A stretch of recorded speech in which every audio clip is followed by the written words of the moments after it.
জীৱনৰ যিটো যাত্ৰা তাত মই দেখিছোঁ যে অসমীয়া জাতি সকলোতে 1 নম্বৰ আৰু সবতকে 1 নম্বৰ যে মানুহ মৃত্যু হোৱাৰ পিছত তেওঁৰ নামত পূজা কৰা প্ৰতিমূৰ্তি বনায় প্ৰতিমূৰ্তিতকে আধা মূৰ্তি যিভাগ সেইভাগ মূৰ্তি বনায় কিতাপ উলিয়ায় চোতালত ফটো খুৱাই থোৱাৰ পিছত বগা চাদৰে ঢাকি থওঁতে চকু পানী উলিয়ায় তেখেতৰ গুণানু কীৰ্তন কৰি এই আটাইবিলাকত 1 নম্বৰত থকা জাতিটোৱে হৈছে অসমীয়া জাতি তাতকৈ আৰু ডাঙৰ জাতি নাই ইমান প্ৰতিমূৰ্তি বনোৱা জাতি হয়তো বেলেগত নাই কিন্তু অসমীয়া জাতিটো এটা কথাতে আটাইতকৈ পিছত পিছ পৰি আছে মই ভাবোঁ যে সেইটো হ'ল যিটো লাহে লাহে হ'বলৈ লৈছে যে জীয়াই থাকোঁতে যিজন মানুহে সামাজিকভাৱে গোটেই জীৱনটো ঘূৰি ঘূৰি মংগালৰ দৰে সমাজৰ বাবে তিল তিল কৰি যিজন ব্যক্তিয়ে আমাৰ ব্যক্তিগত জীৱনত আমি বহুত কাম কৰোঁ ব্যক্তিগত জীৱনটোক লৈ আঁঠুৱাটো খোলাৰ পৰা আঁঠুৱাটো সামৰালৈকে ব্যস্ততা কৰোঁ আমি কিন্তু যিজন এনে কিছু ব্যক্তি থাকে সমাজত যি মমৰ দৰে মানুহ সমাজ বেলেগ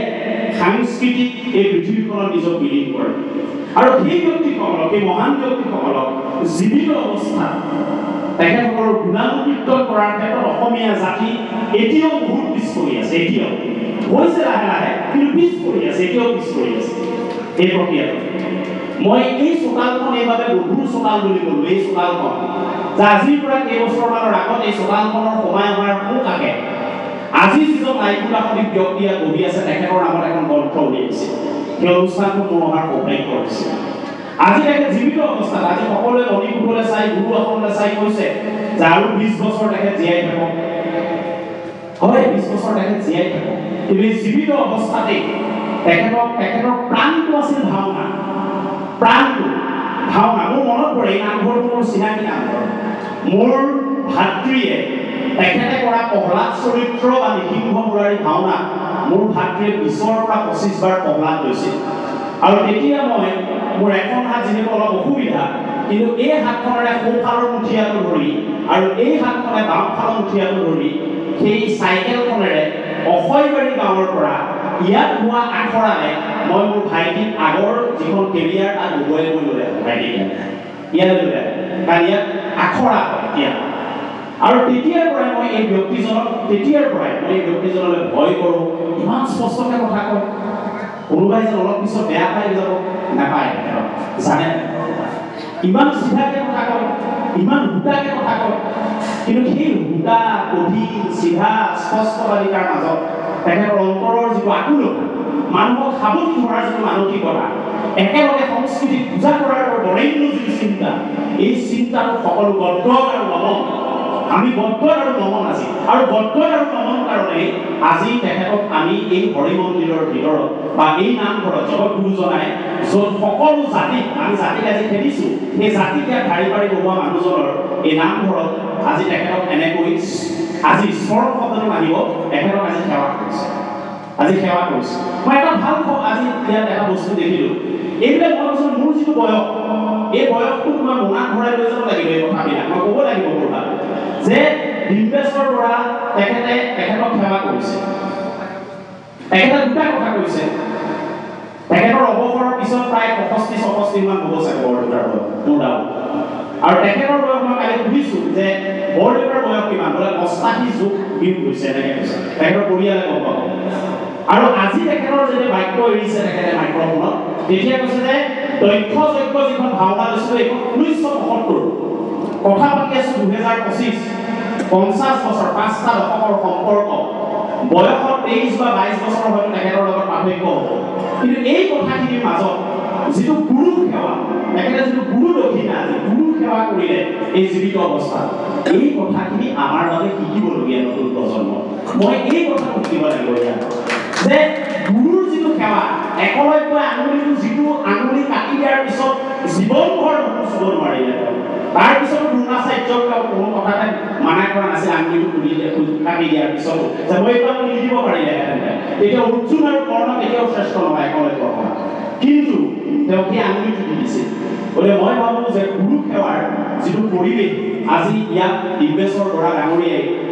নিৰ্মাণ কৰিলে মই বৰদেউতাৰ ওচৰত আজি ভদ্ৰ এনেও মই তেখেতৰ কৰ্মৰাজিৰ প্ৰতি সদায় মহাচন্ন আকৃষ্ট কিন্তু আজি যিখন মানৱ ছবি ইয়াত নিৰ্মাণ কৰি এখন জীৱিত ছবি এখন জীয়া ছবি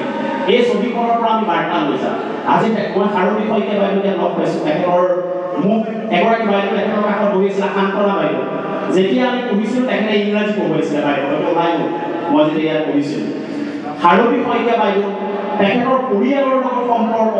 এই গোটেই তেখেতৰ ভণ্টি মানে মই সোমাই মতে কৈছে তোমাৰ কথাবোৰ ভাল লাগে টিভি তেখেতে কৈছে আৰু কেইবাজনৰ লগত মই কথা পাতিছোঁ যে এই গোটেই পৰিৱেশটো এই যে ভনীয়ে এই ভাতৃ এই গোটেইসকল অহা আৰু ভাওনাৰে মই আকৌ এবাৰ কৈছোঁ যে য'ত তেওঁৰ প্ৰাণ আছিল চিন্তা আছিল প্ৰেম আছিল এই চাৰিগাঁও দুৰ্ভাষিত কৰিছিল সেই মানুহজনক আজি ভাওনাৰে আজি সেৱা কৰিছে এইটো খুব ডাঙৰ কথা যিটো তেওঁৰ প্ৰেম অমৰ প্ৰেম এইখিনি কথাই আচলতে মই ভাবোঁ যে অসমীয়া জাতিয়ে শিকিবলগীয়া ৰামধেনু সদৃশ এটা পৰিৱেশৰ বাৰ্তা লৈ মই ঘৰমুৱা যাত্ৰা কৰিম মোৰ গাঁৱত আজি ভাওনা আছে নিসিংহ মুৰাৰী কিন্তু ইয়াৰ পৰা যেতিয়া মই শ্ৰেণী পকাই অসমবাৰীলৈ যাম তেতিয়া মোৰ এই ছবিখন যাব আৰু ক'ৰবাত যেতিয়া ভাষণ দিবলৈ বা এনেকৈ কথা ক'বলৈ বা এনেকৈ উঠিবলৈ সুযোগ পাম এই কথাবিলাক মই ক'ম যে চাৰিগাঁও ৰাষ্ট্ৰপতি সেই সময়তে চাৰিগাঁও কাৰণ চাৰিগাঁও এনে এখন গাঁও য'ত আমাৰবিলাক গাঁৱে চাৰিগাঁৱে যেতিয়া চাৰিগাঁৱত সূৰ্য ওলায় আমাৰ ফালে সূৰ্য তাৰপিছত যায় মই সূৰ্য মানে চিন্তাৰ সূৰ্যটোৰ কথা কৈছোঁ তেতিয়াই ৰাষ্ট্ৰপতি ঘোষণা কৰিছে এই চাৰিগাঁৱে যিটো পৰিৱেশ নিৰ্মাণ কৰিলে এই চাৰিগাঁৱৰ বকচাত বহি নিম্বেশ্বৰ বৰা জগন্নাথ শক্তি বৰা ৰূপক যাক মই কাণু ককাইদেউ বুলি কওঁ প্ৰত্যুষ ককাইদেউৰ পৰা আদি কৰি এই গোটেই মানুহখিনিয়ে মোক কেইবাজনো মোৰ ইয়াত চিনাকি মোক আজি আহিছে এই আটাইখিনিয়ে যিটো গুৰু সেৱা শ্ৰেষ্ঠ সেৱা আৰু এজন লাইফুটাক আজি সেৱা কৰাৰ যিটো পৰিৱেশ নিৰ্মাণ কৰিলে ই মোৰ ইয়াত থাকি যাব গতিকে মই মোৰ বয়সৰ জোখাৰে এই কথাখিনি ভুল ভ্ৰান্তি আপোনালোকৰ ওচৰত হ'ব পাৰে মই নাজানো কিন্তু মই এইখিনি কথাই বহীখন মানে যেতিয়া ধাৰীখনত বহি আছোঁ মোৰ এই কথাকেইটা মোৰ ঘূৰি আছে ইয়াত যে ইমান ধুনীয়া এটা ছবি মই আজি ইয়াৰ পৰা লৈ যাব পাৰিম আৰু কানুদাই কৈ আছে তেখেতে যে এইটো উৎপল মই তেখেতৰ মুখৰ শব্দকেইটা শুনিছোঁ এইটো উৎপল ৮৮ বছৰ বয়সত আজিৰ পৰা ২০ বছৰ আগৰ উৎপল এনেকৈ মন মগজুৰ হৃদয়ত ৰাখিছে মানে মোৰ গাৰ মন তাত খাই গৈছে মোৰ তেখেতে কোৱা শব্দটো শুনি পেলাই যে ভয় কৰা ব্যক্তিজনৰ সন্মুখত আজি কথা ক'ব পাৰিছোঁ মই তেতিয়া এই তেনেকুৱা থাকে এই তেনেকুৱা মনত বহি থাকে আৰু ভাইটিয়ে ইয়াতে পহলাদৰ আখৰা কৰে এতিয়া মই দেখা পাইছোঁ পেইন কৰি আছে ডিপুদা তেতিয়া ডিপুদাই নাৰত লয় এতিয়াও লৈ চাগে নাৰত ডিপুদা তেতিয়া নাৰত লয় মাজুলীত গৈছোঁ এটা অকণমানি ল'ৰা আগেদি এনেকৈ দেউলি গৈছিল ঠেলি মেলি এটা ঢকা মাৰিছে একেবাৰে মাজুলীত মই বোলে এইটো ঢকা ই চাগে পিছৰবাৰ ভাও নলয় মানে মই চাই আছোঁ পিছফালৰ পৰা এটা ঢকা মাৰিছে মানে কিয় কৰি এইখন সময়ত ভুল কৰি তেখেতে মাৰিছে তাৰপিছত দেখিছে একো তাৰ কথা নাই মানে ঢকাটো যেন আশীৰ্বাদ তাৰ কাৰণে সেইটো যেন শিক্ষা যে এইখন সময়ত যাব নালাগে আগেদি দেউলি মাজুলী এখন ভাওনা মোৰ এতিয়াও মনত আছে গতিকে সেই ব্যক্তিজন মই ভাবোঁ চাৰিগাঁৱৰ সৰু ভাইটি চাৰিগাঁৱে বহুত ডাঙৰ মানে পৃথিৱীলৈ বহুত ডাঙৰ সন্তান দিছে চাৰিগাঁৱে ধৰাৰ বুকুলে এইজন সন্তানক মই ভাবোঁ যে এইজন সন্তানে চাৰিগাঁৱক ধন্য কৰিলে পাৰ্শ্বৱৰ্তী অঞ্চলক ধন্য কৰিলে মই এই অনুষ্ঠানটোত থাকিবলৈ পাই নিজকে সৌভাগ্যৱান বুলি ভাবিছোঁ আৰু এইখিনি স্মৃতি মোৰ জীৱনত মই ক'ৰবাত নহয় ক'ৰবাত কেতিয়াবা আকৌ ৰোমন্থন কৰিম আৰু প্ৰেমে প্ৰেমক টানে গুৰুৱে শিষ্যক টানে আজি ভাওনা তেখেতৰ প্ৰেম তেখেতৰ সন্মুখত ভাওনা দৌৰিব মহাপুৰুষজন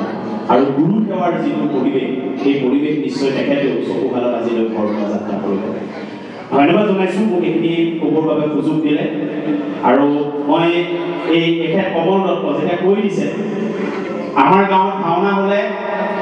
তাক কয় কমল ভাণ্ডাৰৰ পৰা ড্ৰেছ আনিবি বুলি কয় মই চকামকাকৈ তেতিয়া মনত পৰে আৰু আজি তেখেতে যেতিয়া গামোচাখন দিছে মই ঠিক পিছফালে কৈ আছোঁ এজনক যে কমলদা নহয় জানো এই আমি ড্ৰেছ অনা এইসকল ব্যক্তিক তেখেতৰ লগতে একেলগে কৰা এই ছবিটো তেখেতে যেতিয়া আজি গৈ বিচনাখনৰ ওপৰলৈ মুখ কৰি শুব এই ছবিখন তেখেতক জীৱনত আঁতৰাব নোৱাৰে এইবোৰ ডাঙৰ কাম হৈছে আপোনাৰ মানুহ যে ১ লাখ নাই হোৱা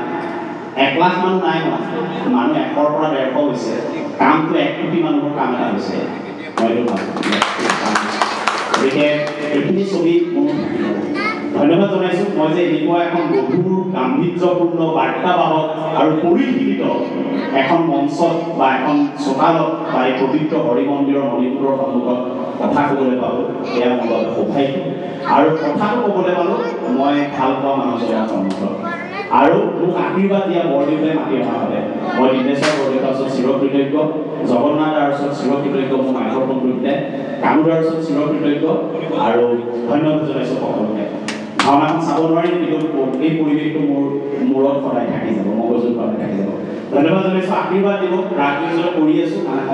সাংবাদিক হিচাপে কৰি আছোঁ ভুলভ্ৰান্তি হৈছে উজুতি খাইছোঁ নখ ছিগিছে কিন্তু যাতে সদায় ৰাজহাড়